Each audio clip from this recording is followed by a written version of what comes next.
अस्सलाम वालेकुम and welcome to my YouTube channel. आज हमारा MTH 104 का लेक्चर नंबर 15 है।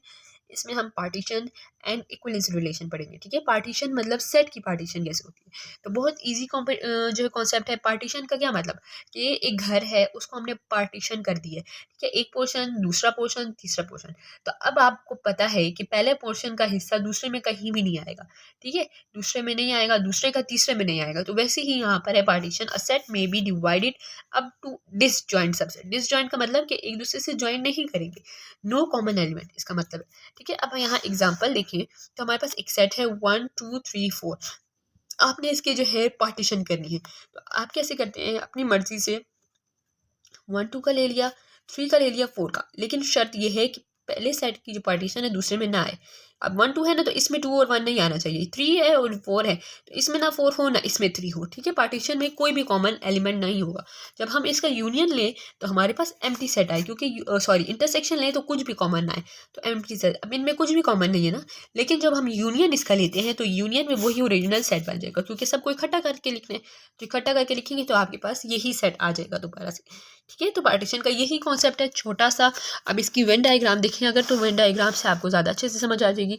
अब हमारे पास 3 पार्ट बने हैं ना, तो हमने क्या कर दिया, एक रेक्टेंगल बनाया, उसमें 3 पार्ट बना दिए। तो एक को A1 A2 और A3 कह दिया। अगर आपके पास ज़्यादा पार्टीशन होती है, 4 तक होती है, तो आपने फिर A1 ऐसे करके A1 A2 A3 A4 कर देना। A1 A2 A3 A4 जितनी पार्टीशन होगी, लेकिन ये शर्त है कि एक का पार्ट दूसरे में ना आए। ठीक है, नेक्स्ट हमारे पास 2 टॉपिक हैं, एक इक्विवेलेंस रिलेशन और एक कॉन्ग्रुएंस रिलेशन। दोनों इंपॉर्टेंट हैं और ये मेरे MTH 202 जिन स्टूडेंट्स ने मेरी ली हुई है लेक्चर्स, उन्होंने ये डिटेल में पढ़ा होगा। तो ये चीज़ मैं अभी आपको वही वहाँ से अटैच कर दूँगी, तो आपको इसकी डिटेल में समझ आ जाएगी। ठीक है, इक्विवेलेंस रिलेशन वो होता है जिसमें तीनों प्रॉपर्टीज एग्जिस्ट करें, रिफ्लेक्सिव भी हो, सिमेट्रिक भी हो और ट्रांजिटिव भी हो। तो आपने रिलेशन चेक करना है, उसमें पहले तो रिफ्लेक्सिव की प्रॉपर्टी देखनी है कि रिफ्लेक्सिव है, हाँ 1 1 है, 2 2 है और 3 3 है और 4 4 है, हाँ तो ये रिफ्लेक्सिव है। दूसरी सिमेट्रिक की चेक करनी है कि अगर 1 3 है तो 3 1 भी होना चाहिए। ठीक है, इस तरह वाली चेक करनी है। तो ये तो सेवरेज छोड़ के आपने जो एक्स्ट्रा चीज़ है ना उसको चेक करनी है। अब हमने दूसरा देखना है ट्रांजिटिव। यहाँ पे सारे तो हो गए, 4 2 है तो 2 4 भी होना चाहिए। हाँ, तो ये 2 4 भी है, तो इसका मतलब कि ये हमारे पास सिमेट्रिक भी है। ठीक है, नेक्स्ट हमने फिर देखना है ट्रांजिटिव प्रॉपर्टी। ट्रांजिटिव के लिए क्या था कि अगर हमारे पास 1 2 है और 2 1 है, तो फिर 1 और 2 भी होना चाहिए, मतलब आखिरी दो, पहला और आखिरी भी होना चाहिए। तो वो चेक करते हैं हम। उसके लिए हमने देखना होगा कि हमारे पास सारे नंबर्स, तो पहले तो ये सारे वो ही आ रहे हैं ना। ठीक है, 1 1 2 2 3 3। अब यहाँ पे देखें 2 3 है, तो अब 3 से स्टार्ट होने वाला 3 3 भी है। तो आपने देखना है कि 2 और 3 भी होना चाहिए। तो ये 2 3 भी तो है। नेक्स्ट आगे जाए तो हमारे पास 4 2 है, तो अब 2 से स्टार्ट होने वाला देखें तो 2 है। तो अब 4 4 भी होना चाहिए, ये 4 और ये 4, तो 4 4 भी है। तो मतलब कि ये ट्रांजिटिव प्रॉपर्टी, सिमेट्रिक और रिफ्लेक्सिव तीनों है, तो इसलिए ये इक्विवेलेंस रिलेशन होगा। ठीक है, नेक्स्ट हमारे पास आता है कॉन्ग्रुएंस रिलेशन। अब इसमें हमारे पास क्या है कि अब देखें, let m and n be integer and d be a positive integer, then m is congruent to n mod d। अब हमारे पास क्वेश्चन इस फॉर्म में होगा, मॉड d और n इस तरह की फॉर्म में। तो हमने उसको क्या करना होगा, d को दूसरी साइड पर रखना होगा। देन इसका मतलब ऐसे होता है ना कि d डिवाइड करता है m माइनस n को। ठीक है, m माइनस n कोई भी नंबर हो सकता है, तो वो हमारे पास क्या कहते हैं, देयर एग्जिस्ट एन के इंटीजर। हमारे पास कोई यहाँ पे के नंबर होगा जो कि डी के साथ होगा। अब ये इतना समझ आएगी जब हम एग्जांपल करेंगे। ठीक है, तो यहाँ पे देखें, एग्जांपल देखें।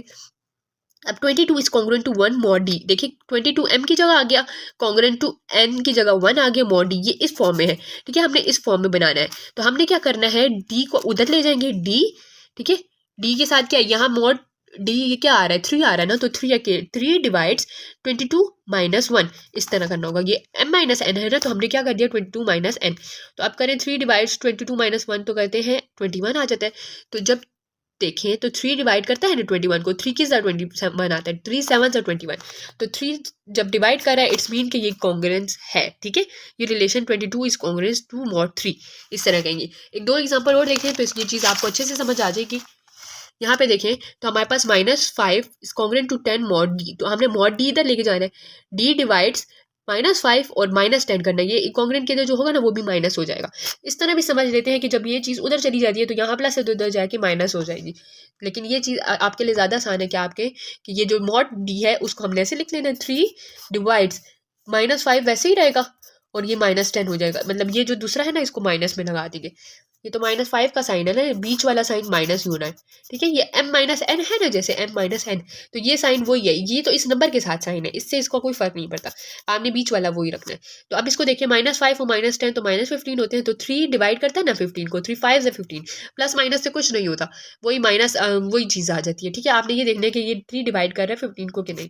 तो 3 5 15, तो इट्स मीन कि 3 जो है ये -5 इज कॉन्ग्रेंट टू मॉड 3, इस तरह आपने लिखना है। ठीक है, नेक्स्ट देखिए, तो हमारे पास 7 इज कॉन्ग्रेंट टू 7 मॉड 4, तो मॉड 4 फिर इधर आ गया, मॉड नहीं लिखना, फिर हमने सिर्फ 4 लिखना है। 4 डिवाइड्स 7 -7, तो 7 -7 0 आता है, तो 4 डिवाइड्स 0, इट्स मीन कि ये कॉन्ग्रेंट है क्योंकि 0 is divisible by every number. ठीक है, तो ये हमारे पास कॉन्ग्रेंट होगा। यहाँ पर हमारा लेक्चर ख़त्म होता है। उम्मीद है आपको समझ आई होगी। किसी स्टेप की किसी चीज़ की समझ ना आई हो तो कमेंट करें, इंशाल्लाह मैं आपको उसी टाइम जवाब दूंगी। और दुआ में याद रखिएगा। इजाज़त दीजिए, अल्लाह हाफिज़।